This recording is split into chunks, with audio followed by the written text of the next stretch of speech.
Bonjour, nous allons étudier plus en détail dans cette vidéo le contenu du domaine Physical Items. Physical Items, c'est le domaine qui contient les données relatives aux notices et inventaires physiques, aux notices attachées à des inventaires physiques, notices de holding et exemplaires. Physical Items va se décliner comme les autres domaines d'analytique en dossiers. On va regarder chacun de ces dossiers et nous allons nous arrêter plus précisément sur un certain nombre de valeurs dont l'usage peut être plus ou moins compliqué. Alors, le premier dossier que l'on trouve, c'est le dossier Physical Item Details. On va trouver deux types de données. Des données de type compteur et, à proprement parler, les données relatives aux physical items, donc aux exemplaires physiques. Alors, les données de type compteur, vous les voyez ici, matérialisées par une icône en forme de réglette. Nous en avons trois types. Deux qui correspondent à des compteurs de type nombre d'exemplaires, number of items. Ces compteurs, pour l'un, comptent le nombre d'exemplaires uniquement ceux qui sont présents à l'instant T dans la base ALMA, ou plus exactement qui était présent la veille dans ALMA. Le deuxième compteur, number of items deleted plus in repository, compte indifféremment les exemplaires présents dans la base et les exemplaires qui ont été supprimés, puisque tout ce qui est supprimé en matière de données est historisé dans ALMA Analytics. Donc, on peut toujours produire des rapports sur des données supprimées. Alors, la notion de présent et de supprimé se retrouve également au niveau du dossier Physical Item Details en allant vers la valeur baptisée Life Cycle.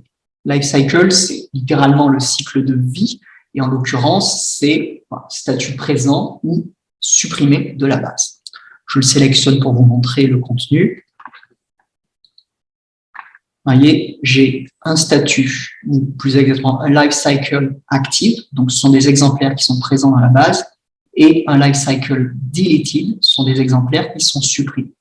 On trouve un troisième cas qui est le statut, ou le life cycle none, aucun, donc ni actif ni deleted. On va trouver cette situation, par exemple, pour des exemplaires qui n'existent pas encore. Il y a des notices de holding, mais on n'a pas encore les exemplaires, donc on va trouver cette valeur-là. Bon, honnêtement, quelque chose de pas pertinent, on va s'en tenir à cette notion binaire d'actif ou de supprimé, présent ou supprimé. Donc, le life cycle qu'on voit là est utilisé pour produire ces deux indicateurs. Donc, ce qu'on utilise le plus fréquemment, c'est évidemment le nombre d'exemplaires présents dans la base, in repository. Les trois autres compteurs qui suivent sont des compteurs relatifs aux prêts, number of loans. Alors là, il va y avoir, c'est un peu plus complexe, on va distinguer déjà deux types de prêts. Les prêts qui sont baptisés in-house et les prêts qui sont baptisés not in-house.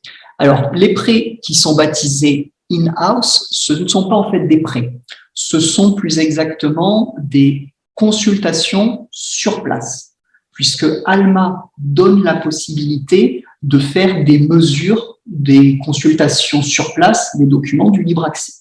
Vos établissements font peut-être déjà des semaines tests pour mesurer l'usage des consultations du libre accès. Eh bien, vous pouvez utiliser ALMA dans ce contexte-là. Vous demandez à vos lecteurs de ne pas ranger les documents, ce qui est déjà le cas dans le cadre de ces semaines tests. Vous récupérez les documents qui ont été laissés par les usagers sur les tables ou sur les chariots et vous allez les scanner. Et en l'occurrence, les scanner à l'aide de la fonction scanner les exemplaires.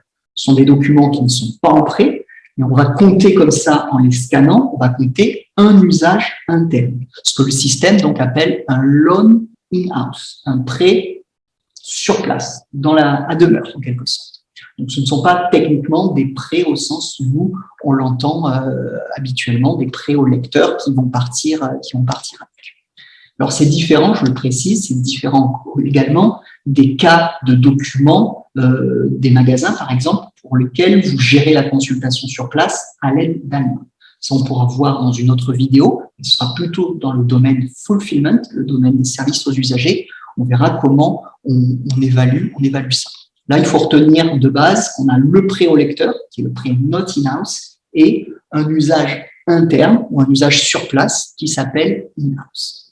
Alors nous avons quand même un problème qui est bien connu depuis la mise en place d'Alma, c'est que les usages in-house, les usages internes, ont été artificiellement gonflés dans le contexte de notre réseau, parce que pendant un an ou un peu plus d'un an, nous avons utilisé la fonction de retour pour effectuer la mise en rayon des documents. Un document qui venait d'être acheté, pour les mettre en rayon, on utilisait la fonction retour, alors que ces documents-là n'étaient pas en prêt.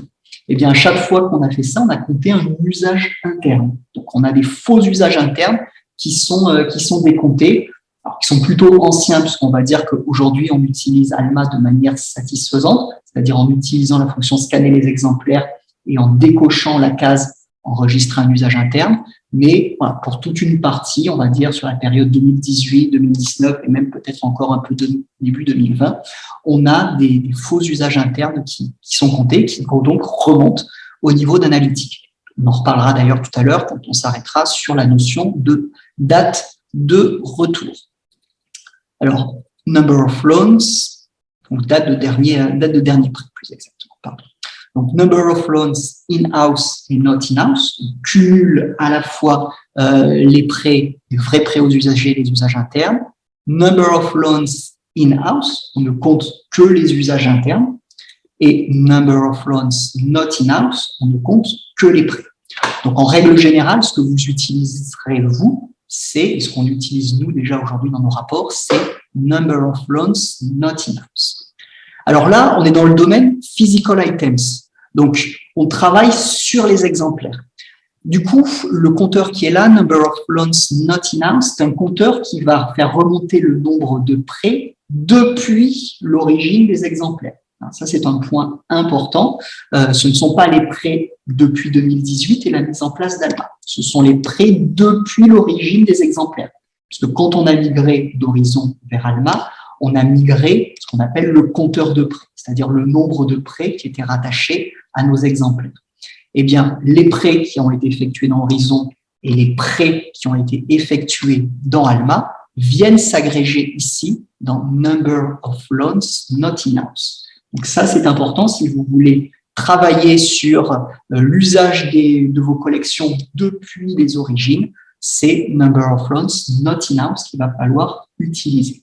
Si vous voulez travailler en revanche sur une période, et en l'occurrence sur une période qui ne peut pas démarrer avant 2018, eh bien on va travailler cette fois dans le domaine fulfillment. Alors il y a un troisième bloc, number of loans, on va l'enlever. Il y a un troisième bloc au niveau des compteurs, c'est le nombre de demandes. Alors là, c'est le même mécanisme, on a un nombre de demandes total, et on a ensuite, après, une déclinaison par type de demande. Booking, ce sont les réservations planifiées, des documents qui sont demandés pour une période précise, un service que nous n'utilisons pas actuellement. Digitization, c'est la numérisation, le nombre de demandes de numérisation. Pareil, c'est un service que nous n'utilisons pas. General Hold, c'est un service là aussi que nous pourrions utiliser, mais dans les faits, nous n'utilisons pas. C'est quand on crée des demandes de réservation en quelque sorte à la volée sur des exemplaires qui n'existent pas encore. Ça pourrait être le cas, par exemple, la réservation du prochain numéro d'un périodique, en tout cas pour les bibliothèques qui ne créent pas leur fascicule de périodique à l'avance en début d'année. Donc ça, dans les faits, c'est quelque chose qui n'est pas utilisé. Et ce que nous utilisons, c'est physical item, donc c'est la demande de mise de côté de documents. Donc on va retrouver le nombre de demandes ici, et du coup, qui va correspondre à celui qui est là dans 99,9% des cas total. Donc là, cette fois, ce sont uniquement des données qui remontent depuis la mise en place d'Alma, depuis juin 2018. Parce que, contrairement aux prêts, nous n'avons pas récupéré de notre ancien système de gestion Horizon le nombre de demandes de réservation qui avaient été effectuées sur tel ou tel document. Ce n'est pas une donnée migrable et donc ce n'est pas une donnée qui remonte ici. Là, on est vraiment uniquement depuis 2018. Alors ça, ce sont les compteurs. Et ensuite, on va retrouver des données. Et en l'occurrence, ce sont les données qu'on a l'habitude de voir dans l'éditeur d'exemplaires. Alors là, c'est très simple dans le contexte des exemplaires. Ce n'est pas toujours le cas avec Alma Analytic, mais on a une transposition vraiment exacte. Chaque champ qui est dans l'éditeur d'exemplaires se retrouve ici. Alors, il se retrouve en anglais, bien sûr, comme vous le savez, mais il se retrouve bien ici. Alors, certains champs sont doublés. Vous voyez le due back date calendar. Donc, c'est la date de retour attendue. Donc, suivant la forme, on va avoir juste la date de retour jour, mois, année, ou on va avoir la forme jour, mois, année plus une heure, puisqu'on a techniquement aussi une heure de retour attendue. Donc, généralement, quand on voit des indicateurs comme ça, nous utilisons systématiquement calendar, puisque la notion d'heure n'a pas d'intérêt pour nous. On verra ça dans d'autres domaines également. Le reste, chronologie, vous voyez, numération, sont des champs que l'on voit dans l'éditeur d'exemplaires et en l'occurrence qu'on utilise pour des publications aussi. Alors, si je continue, voilà, il y a encore là aussi un double compteur de dates. Cette fois, c'est la date de réception attendue, expected receiving date, donc calendar ou pas calendar. La date de réception elle-même, on va la retrouver ici. Donc, on va bien distinguer la date de réception effective de la date de réception prévue. Et vous voyez qu'elle se décline aussi, calendar, et cette fois, ils ont même indiqué en toutes lettres, date and time. Alors, si je continue, je vais retrouver donc, le fameux life cycle dont je viens de parler, mais avant de regarder ce qui est en dessous, on peut regarder ici, parce que c'est un faux ami. Item call number, c'est la cote de l'exemplaire. Donc, c'est une cote qui est distincte par définition de la cote de rangement. On verra tout à l'heure que la cote de rangement se trouve ailleurs. Là, on est vraiment au niveau de la cote de l'exemplaire, qui est quelque chose qui est rarement renseigné. On va trouver la cote de l'exemplaire pour des fascicules de périodiques ou des monographies multivolumes, principalement. Item policy, on va regarder le détail, ce sont les exceptions de circulation. C'est la traduction en anglais, c'est item policy. Et si vous les regardez, on va retrouver nos items policy à nous. Alors, il y en a qui sont en standard en anglais, donc ce ne sont pas celles que nous utilisons, mais on va retrouver celles que nous utilisons effectivement. Alors, si par exemple, vous voulez compter le nombre de prêts pour une localisation donnée en affichant pour cette localisation le nombre de titres, le nombre d'exemplaires et en face le nombre de prêts depuis l'origine, vous pouvez par exemple tout à fait exclure les exemplaires qui sont porteurs d'une exception exclue du prêt. Parce que ça ne sert à rien de calculer des ratios, rapporter le nombre de prêts au nombre de documents, si vous prenez en compte les documents exclus du prêt. Donc, vous avez la possibilité de filtrer et de dire, en l'occurrence au système, n'est pas égal à, pour que les exemplaires qui sont porteurs d'une exception circulation exclue du prêt ne soient pas pris en compte. Ça, c'est un élément à prendre en considération. Néanmoins, dans le cas que je viens de citer, il faut aussi tenir compte du fait que des fois, c'est la localisation entière qui est exclue du prêt. Là, on est vraiment au niveau de l'exemplaire, donc on est vraiment sur des exemplaires qui ont des règles de circulation distinctes de celles de la localisation. Si vous, le rapport dont je parle, vous façonnez au niveau à l'échelle de votre bibliothèque, c'est peut-être en complément de ce filtrage, il va peut-être falloir ajouter un filtrage pour exclure les localisations qui sont dans leur ensemble interdites au prêt. Alors, item policy, et nous avons un élément important, on retrouve notre valeur de in-house et not in-house, nous avons le last loan date. Le last loan date, c'est la dernière date de prêt. Mais vous me voyez venir, je présume, puisque je vous ai dit quelle était la distinction entre les prêts in-house et les prêts not in-house. Eh bien, nous avons ici une valeur qui pourrait être très pertinente, ou la plus exactement celle-ci en tant que calendar, c'est la date de dernier prêt. C'est la date de dernier prêt qui nous ferait remonter indifféremment, donc la date de dernier prêt, que ce soit la date de dernier prêt dans Alma, ou éventuellement la date de dernier prêt dans Horizon, si le document n'a pas fait l'objet d'un prêt depuis 2018, ce qui arrive. Là, cette valeur-là, bien sûr, nous pouvons l'utiliser. Simplement, il faut prendre en considération le fait que last loan date va faire remonter non seulement ce qui peut être la date de dernier prêt au lecteur, mais va faire aussi remonter ce qui peut être la date de dernier usage interne. Or, comme je viens de le dire tout à l'heure, les usages internes, nous en avons créé des centaines et même des milliers en procédant à passage au retour d'un document qui était en transit, un retour de navette.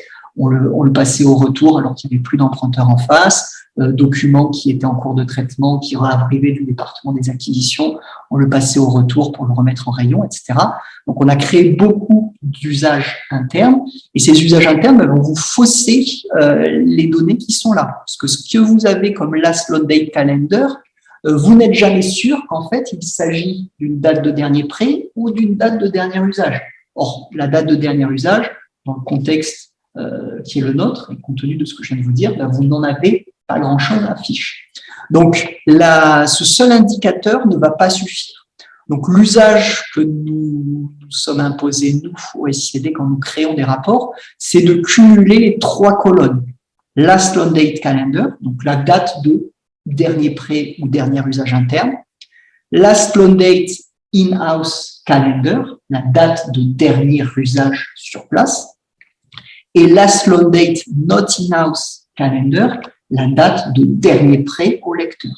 Comme ça, en ayant les 3 sous les yeux, vous saurez précisément à quoi on a affaire ici.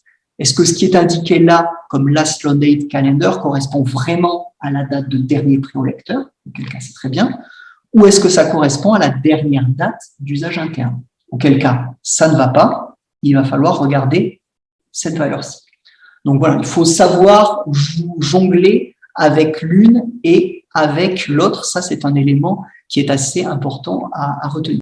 Alors, vous me direz, pourquoi tout simplement ne pas utiliser directement last loan date not in-house calendar pour s'en tenir vraiment aux dates de dernier prêt? Bien, tout simplement parce que cette valeur-là ne fait remonter que les dates de dernier prêt dans Alma.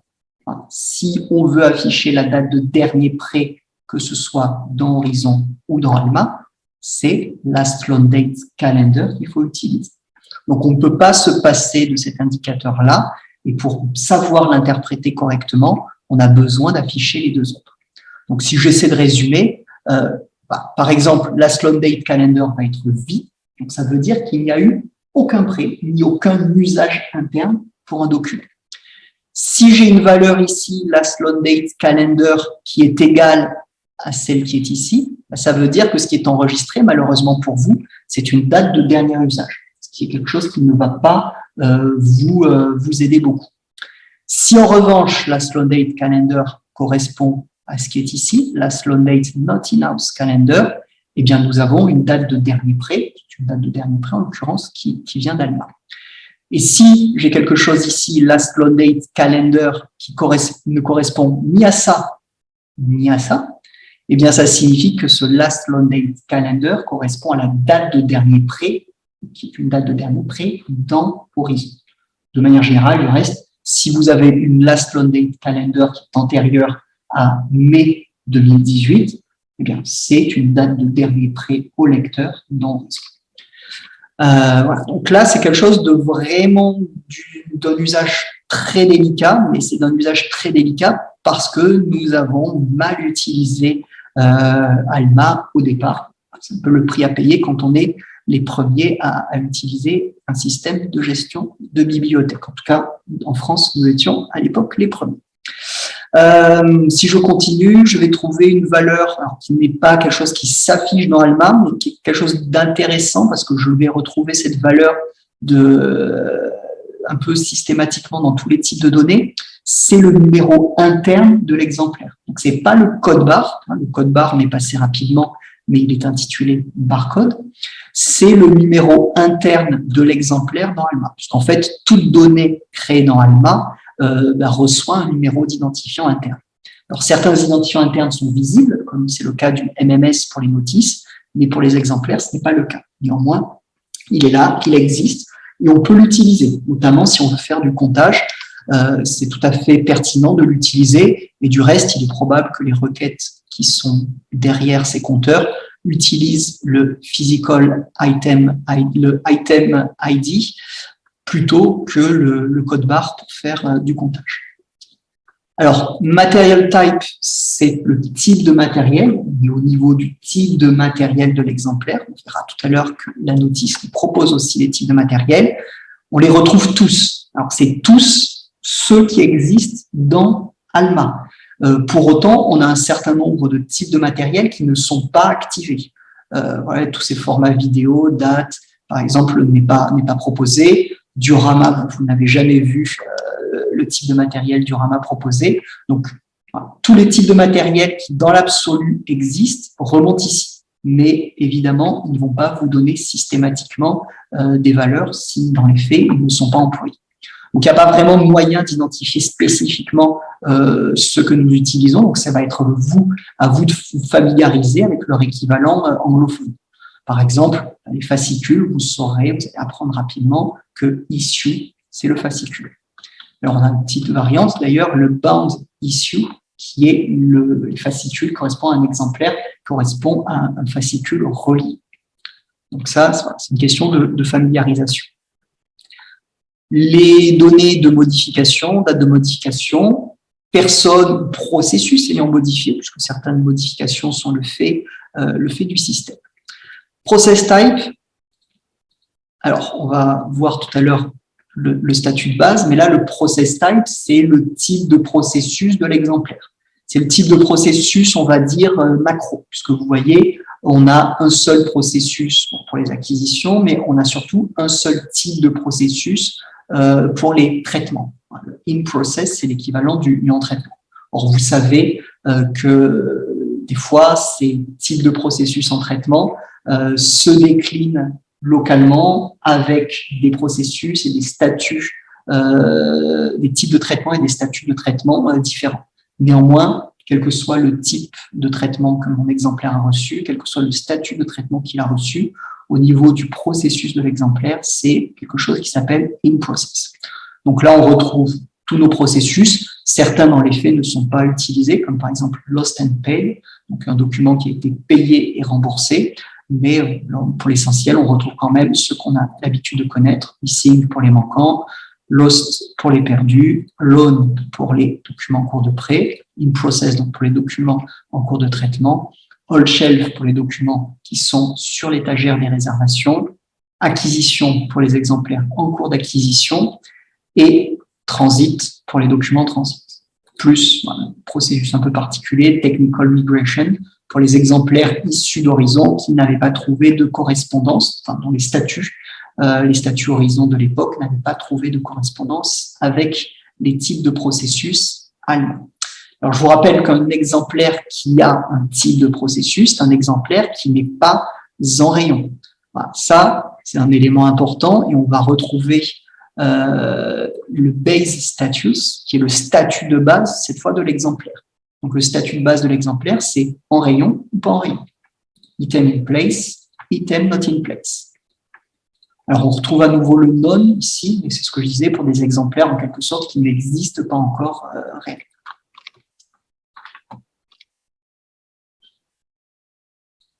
On a une date de processus, donc c'est une date de passage au processus. Ça, c'est un indicateur qui est très récent dans l'analytique. Nous sommes au mois de juin 2022.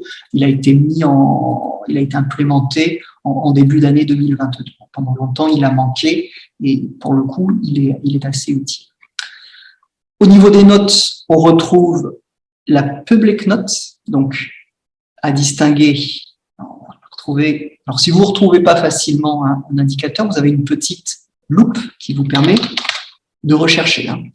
Donc, la public note qui va être distincte de la fulfillment note. Donc, la fulfillment note, c'est la note de service aux usagers, qui est la note que vous laissez à vos collègues pour qu'ils traitent, quand ils vont traiter le document. La public note, c'est la note qui s'affiche dans le catalogue public. Et la internal note, note interne 1, 2, 3, et note statistique 1, 2, 3, ce sont les notes que nous utilisons pour renseigner un certain nombre de choses dans le cadre de processus de travail.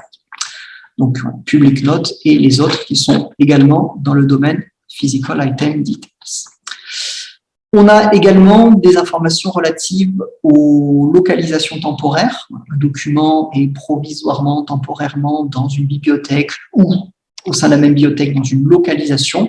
eh bien, on va retrouver l'indication de la bibliothèque de dépôt provisoire de mes documents. On va revoir ça tout à l'heure également, puisqu'on voit qu'on a un dossier complet là-dessus. Alors, dernier élément, le TimesLoad, c'est quelque chose d'un peu complexe à utiliser. Il faut l'imaginer comme un indicateur qui va vous permettre, par exemple, de compter le nombre de fois, enfin plus exactement le nombre d'exemplaires qui ont été prêtés une fois, le nombre d'exemplaires qui ont été prêtés 2 fois, et ainsi de suite. Alors, le mieux est de faire une démonstration. Donc, sélectionner cette valeur, TimesLoad. Je vais mettre le nombre d'exemplaires, une repository, et je vais aller chercher une localisation dans le dossier location. Alors, hop, location code, on va filtrer pour ne pas prendre trop de valeurs, prendre une localisation dont on sait que les documents sont prêtables, ça peut aider. Localisation d'Arsenal, par exemple. Donc là, on filtre sur cette localisation, et pour le reste, on demande au système d'afficher pour la localisation en question le nombre d'exemplaires et un détail du nombre d'exemplaires. Vous allez voir le nombre d'exemplaires qui auront été prêtés 1 fois, 2 fois, et ainsi de suite. Alors, pour la bonne lecture, vous remarquez, ça suffit comme ça. Hop là. Petite bourde, on va supprimer et remettre. Hop. Voilà. Bien là, on va voir que dans la localisation 1AL7, nous avons 2473 exemplaires actuellement dans la base qui n'ont jamais fait l'objet d'un prêt. À l'extrémité inverse, nous avons un exemplaire qui a été prêté 149 fois. Donc, ça va être utilisé de la sorte. Alors, c'est d'un usage malgré tout très délicat, puisqu'en fait, ce qui remonte ici, ce n'est pas simplement les prêts, ce sont aussi les usages internes. Donc, comme je l'ai dit tout à l'heure, on a faussé notre compteur d'usage interne. Donc, dans les faits, malheureusement, c'est une valeur c'est un indicateur qui ne va pas forcément être très, très pertinent pour vous. Donc, vous pouvez tout à fait vous en servir, mais il faudra utiliser ces données-là avec d'infinies précautions, puisque ça va se faire monter autre chose que des prêts, et vous allez avoir des exemplaires, X exemplaires qui vont être indiqués comme ayant été prêtés 2 fois, par exemple. En fait, ça n'a pas été vraiment 2 prêts, c'est peut-être un prêt plus un usage interne. Donc, soyez prudents sur l'utilisation de cette valeur. Alors, les autres dossiers, si on continue, on remonte un petit peu vers la notice, puisque là, cette fois, on a le dossier Holding Details. Donc, c'est la notice de holding. Alors, la notice de holding, on va s'en servir surtout pour la cote de rangement. Cette fois, la cote de rangement qui s'applique vraiment à tous les exemplaires, mais elle est ici, c'est le Permanent Call Number. On va retrouver quand même aussi des éléments qu'on a déjà vus dans Holding Details, par exemple le Holding ID, c'est l'identifiant interne d'une notice, le Holding Lifecycle, c'est le statut, est-ce que la notice de holding existe ou non dans la base. Les notices de holding qui ont été supprimées sont aussi documentées depuis d'ailleurs quelques mois dans le système. Et nous avons un indicateur intéressant qui est le Suppress from Discovery. Donc, vous savez qu'on peut masquer au catalogue tout le contenu d'une localisation, mais on peut aussi, pour des documents qui sont dans une même localisation, dire spécifiquement ce document-là, je veux qu'il soit masqué au catalogue public. Donc là, on a un indicateur qui nous permet de retrouver, éventuellement, c'est un indicateur binaire, ça va être yes or no, qui va nous permettre de retrouver, ou en l'occurrence 0 ou 1, qui va nous permettre de retrouver les notices de holding qui sont masquées ou inversement, celles qui ne sont pas masquées au catalogue.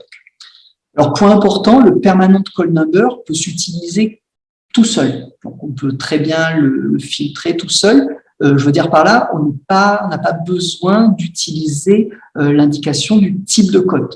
C'est quelque chose qui est contraint au niveau de la recherche avancée dans ALMA, mais on n'a pas cette même contrainte du côté d'analytique. Donc, le Permanent Call Number Type, ce n'est pas quelque chose dont vous avez nécessairement besoin si vous voulez faire un filtrage là-dessus. Donc, pour le filtrer, hop, filtrage. Alors, en fonction de ce que vous voulez, est égal, est inclus dans ou est compris entre, par exemple. C'est généralement pour un intervalle de code, c'est plutôt ce qu'on va faire. Alors là, on va faire, par exemple, hop, on va faire commence par exemple, et on va retrouver ici, alors c'est un peu contraignant, on va retrouver toutes les cotes de tout le réseau. Il n'y a pas de possibilité à ce stade-là de contextuellement restreindre la liste aux cotes d'une bibliothèque donnée. Ça, c'est possible au niveau des invites, mais ça ne l'est pas au niveau du filtrage. Donc, quand vous utilisez comme ça la fonction de recherche, on va vous proposer l'intégralité des cotes de tout le réseau. Donc, ça peut faire beaucoup. Après, ce qui vous est possible de faire, c'est tout simplement de rentrer l'indice, par exemple, vous-même au clavier. Donc, ça, c'est évidemment possible.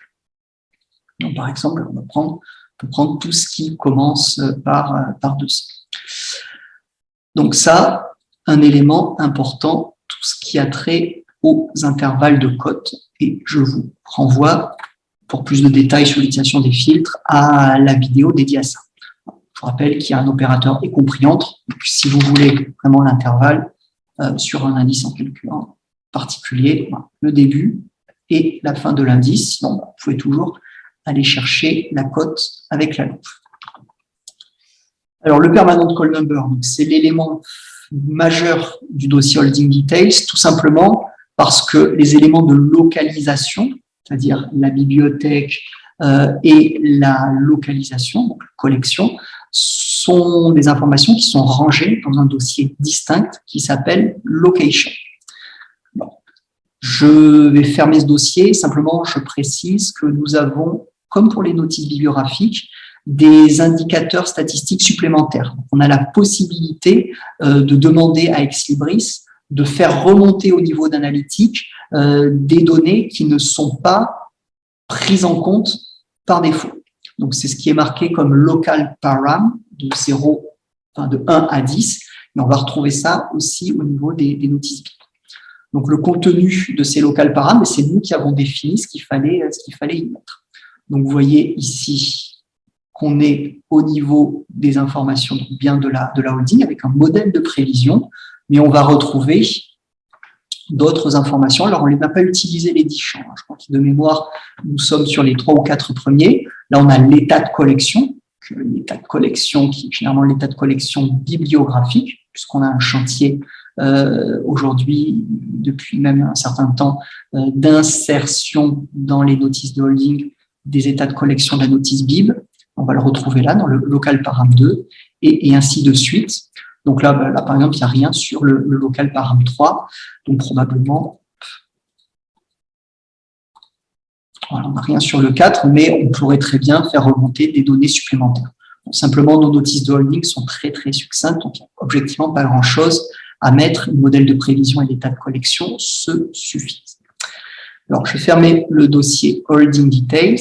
Je vais sauter rapidement, tout simplement les dossiers Item Creation Date et Item Modification Date, simplement pour vous expliquer leur finalité. Ce sont des données qu'on a déjà dans Physical Item Details. Simplement, vous voyez, ce sont des données qui sont constituées de manière un peu différente. Dans Physical Item Details, on avait la date calendaire ou éventuellement avec l'heure de création. Là, on a la possibilité d'utiliser des valeurs différentes. Par exemple, Item Creation Year, on va trouver juste des années. Voilà, c'est l'année de création des exemplaires. Alors, vous voyez, prévoit à l'avance, 2041, on n'est pas encore, mais on voit 1992, ça peut correspondre à des exemplaires créés depuis un certain temps, puisque ça, c'est une information qui a été migrée d'horizon. Donc, si je sélectionne 97, 98, je vais bien avoir des valeurs affichées. Donc là, au lieu d'avoir une date, pas 1er mai, 1er juin 2017, je vais trouver juste 2017. Ça, c'est utile d'utiliser les valeurs de date qui sont dans des dossiers spécifiques. C'est utile si vous voulez faire du filtrage. Filtrer tout pour avoir la liste de tous les exemplaires qui ont été créés sur une année particulière ou la liste de tous les exemplaires qui ont été créés pour un mois donné et une année précise. Là, ça, c'est ce que vous allez pouvoir faire ici, de manière plus simple que si vous disiez au système prends-moi tout ce qui a été créé entre le 1er janvier 2017 et le 31 décembre 2017. C'est une autre manière d'obtenir ce résultat, et donc théoriquement une manière un petit peu plus élémentaire.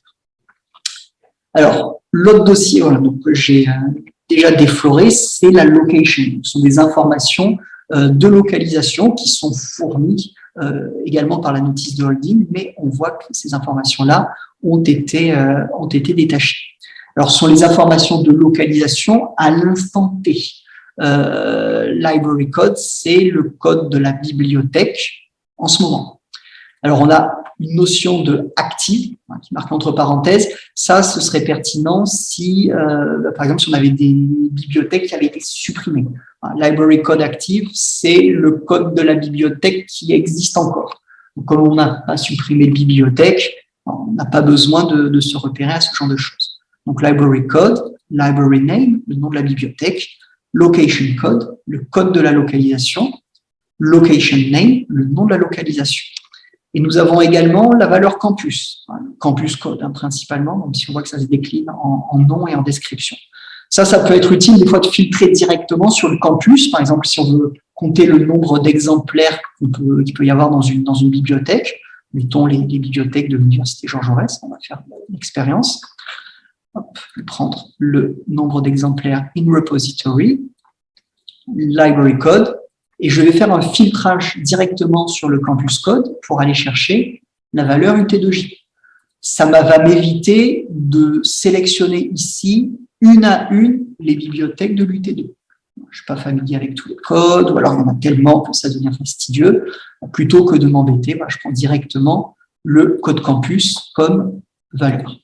Donc là, les données sont fort heureusement fournies rapidement. On voit au passage une petite erreur. On a un exemplaire physique qui appartient à une bibliothèque fictive électronique, mais on a effectivement directement bien nos bibliothèques de l'Université Jean Jaurès, puisque ce code campus a bien fonctionné au niveau du filtre. Donc ça, il ne faut pas hésiter à l'utiliser pour vous simplifier la vie, même si, en toute honnêteté, vous allez utiliser surtout le library code et le location code pour vos besoins.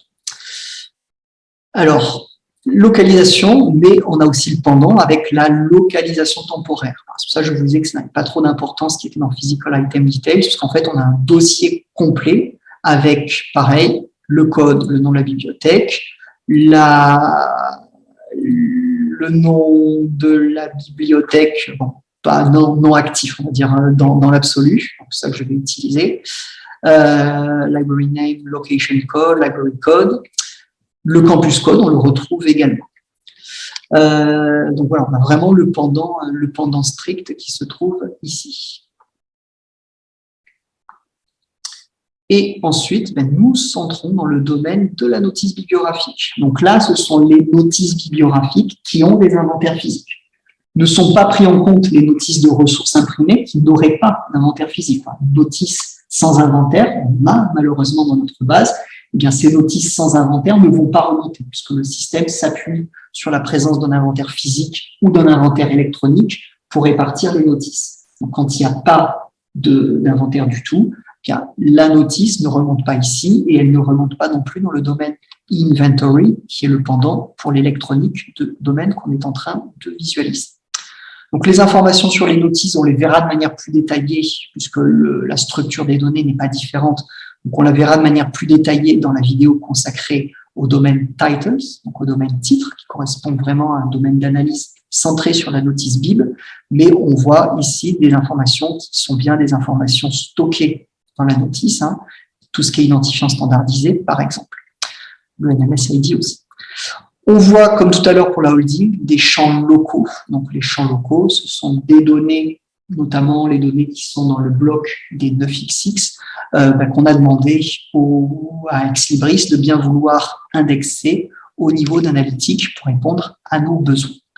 Donc, je vais passer rapidement, puisqu'on verra plus loin dans une autre vidéo comment cela fonctionne, mais on trouve de manière assez large ce dont on a besoin, que ce soit l'auteur, que ce soit le titre, titles, que ce soit l'éditeur, publisher, la date de publication, publication date, et ainsi de suite.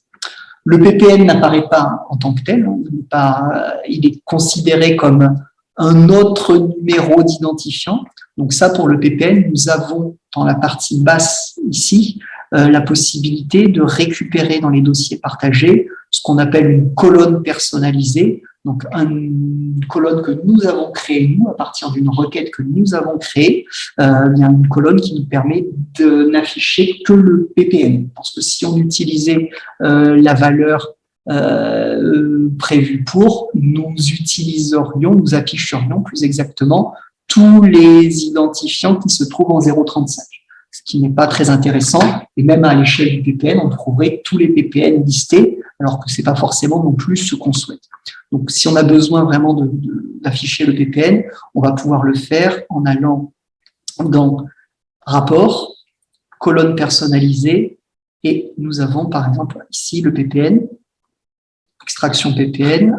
Alors, je ne vais pas tout afficher parce que ça ferait beaucoup de choses, on va essayer de trouver une localisation qui est relativement restreinte, par exemple, localisation du SICD. Et on a les PPN. Alors, plus exactement, on a les PPN sans le préfixe PPN pour coller vraiment à l'usage du sudoc et pouvoir utiliser directement, sans manipulation supplémentaire, le fichier ainsi récupéré. Donc voilà, il y a ce que vous avez dans le domaine, il y a aussi des colonnes qu'on a pu créer ailleurs. Il faut aussi y penser. Le reste de notre dossier Physical Items va consister en des données d'acquisition. Donc, ce sont les données d'acquisition relatives à nos ressources physiques. Donc, si on a besoin de faire des rapports sur les acquisitions de ressources imprimées, on peut tout à fait les faire depuis ce domaine.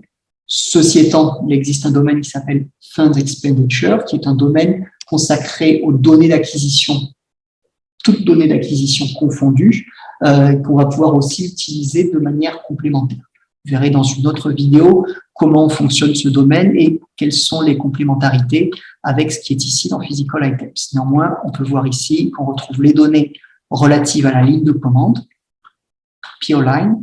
Donc ça, c'est un élément tout à fait important. PO line, le bon de commande aussi d'ailleurs. Donc ça, c'est PO tout court. PO number, en l'occurrence, pour le numéro de bon de commande. On a les codes statistiques qui se trouvent dans la ligne de commande, les dates de renouvellement, par exemple, pour les abonnements à des périodiques imprimés, et ainsi de suite.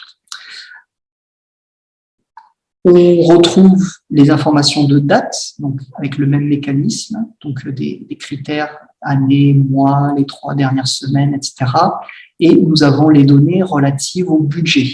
Fund information, ce sont les données relatives au budget, donc sont donc des éléments utiles si vous créez des rapports sur les acquisitions directement dans Physical Items. Plus, en dernier lieu, des informations sur l'opérateur, l'agent ayant fait la réception, avec quelque chose d'assez particulier, puisqu'on a des informations personnelles qui remontent sur lui, non seulement son nom et son prénom, mais d'autres informations, comme par exemple son groupe d'utilisateurs, si tant est que cette valeur ait une pertinence. Donc voilà, grosso modo, le fonctionnement du domaine Physical Items. Nous verrons les autres domaines dans d'autres vidéos. En attendant, je vous remercie pour votre attention.